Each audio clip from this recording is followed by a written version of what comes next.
भोपाल 13 जुलाई 2025 दिल्ली स्थित HCMCT Manipal hospital अब भोपाल के मरीजों को भी उन्नत हृदय चिकित्सा सुविधा उपलब्ध करा रहा है। हर माह के दूसरे रविवार को सुबह 11 बजे से दोपहर 2 बजे तक विशेषज्ञ डॉक्टरों की टीम मणिपाल हॉस्पिटल भोपाल में मरीजों का परामर्श व इलाज करेगी। इस पहल की अगुवाई कर रहे doctor Ajay Kishore Mishra. Manipal intervention and cardiac sciences ये सेवा खासकर उन मरीजों के लिए है जिन्हें एडवांस ट्रीटमेंट जैसे minimally invasive heart procedure, transcatheter aortic valve replacement, TAVR और अन्य आधुनिक तकनीक आधारित उपचार की जरूरत होती है। डॉक्टर मिश्रा ने बताया कि लाइफस्टाइल, खानपान और जागरूकता की कमी के चलते हार्ट डिसीज तेजी से बढ़ रही हैं। हम भोपाल के लोगों को समय पर इलाज के और सही मार्गदर्शन देकर उनकी जीवन की गुणवत्ता सुधारना चाहते हैं। मणिपाल हॉस्पिटल का उद्देश्य है कि भोपाल और आसपास के क्षेत्रों में रहने वाले नागरिकों को विश्व स्तरीय हृदय चिकित्सा मिले ताकि उन्हें इलाज के लिए बड़े शहरों का रुख न करना पड़े। Doctor Mishra, chairman Manipal institute of cardiac sciences Delhi, आपके सामने आज वो सब चीजें बताने जा रहा हूं जिसकी वजह से हमने हार्ट की सर्जरीज को बहुत आसान कर दिया है। अब हम हार्ट सर्जरी के लिए सामने 12 इंच का कट नहीं लगाते, उसके जगह पर हम 2 या 3 या 4 इंच का कट साइड में लगाते हैं बिना हड्डी को काटे। हार्ट के अंदर जो प्रॉब्लम्स है, चाहे वो वाल्व का हो, चाहे वो बाईपास सर्जरी हो, चाहे हार्ट के अंदर होल की बात हो, उन्हें हम सब कुछ इस छोटे से कट से कर पाते हैं।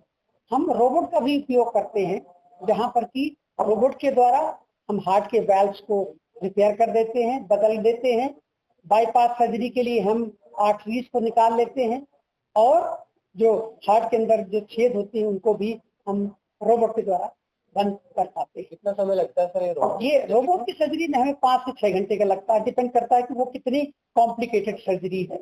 और जैसा कि सब लोग जानते हैं कि आज के जमाने में कोई भी आदमी 3 महीने का रेस्ट नहीं करना चाहेगा हार्ट सर्जरी के बाद में।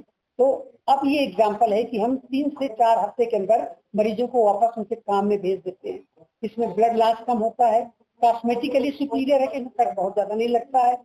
और सबसे इम्पोर्टेंट चीज ये है कि वो अपने काम में 3 हफ्ते के अंदर लग जाता है, वो अपनी कमाई करना शुरू कर देता है। तो बात करें इसके खर्चे की, तो पहले खर्चा डेफिनेटली देखिए, यदि आप टोटल खर्चा निकाल कि एक व्यक्ति जिसमें कि हम ब्लड भी लगाएंगे, एक व्यक्ति जो 3 महीने तक बैठा रहेगा, उसके कंपैरिजन में यदि वो 1 महीने के बाद काम पे लग जाएगा तो 2 महीने की तनख्वाह उसकी आ गई। इनिशियली जब हम यूज करते हैं तो ये करीब इसमें 20 से 30% खर्चा ज्यादा लगता है, लेकिन गेन इससे कई ज्यादा गुना हो गया ना। पेन कम हो गया, काम हो जल्दी। बात करें अमाउंट की तो कितना अमाउंट तो अलग अलग उस पर डिपेंड करता है, अलग अलग हॉस्पिटल से करता है। हम वो चीज हमें यहाँ नहीं डिस्कस करना चाहिए। मैं कहूँगा कि जो एक हम कन्वेंशनल हार्ट सर्जरी करते हैं ना, उससे हम 20% एक्स्ट्रा। सर रोबोटिक सर्जरी का जो रिजल्ट है वो कितना परसेंट है? और एक जो रोबोटिक सर्जरी पर से है उसका रिजल्ट वही होना चाहिए जो हम ओपन हार्ट सर्जरी भी करते हैं, तभी हमें रोबोटिक सर्जरी करना चाहिए।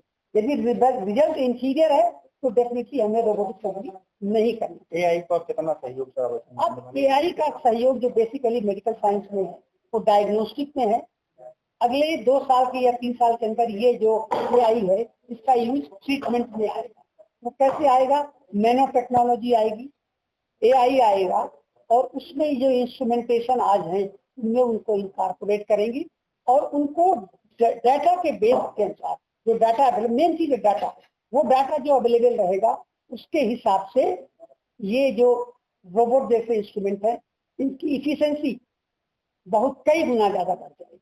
टाइम जो अभी 4, 5, 6 घंटे लग रहा है हो सकता है कि वो 2 घंटे लगे, 1.5 घंटे लगे, तो उस टाइम में भी कटौती होगी, इफिशिएंसी बेटर होगी और इंस्ट्रूमेंटेशन अभी कितना बड़ा है उसमें भी मिनिएचराइजेशन, ये सारे एडवांटेजेस फ्यूचर में चिन्हित है और जो कि होने वाले।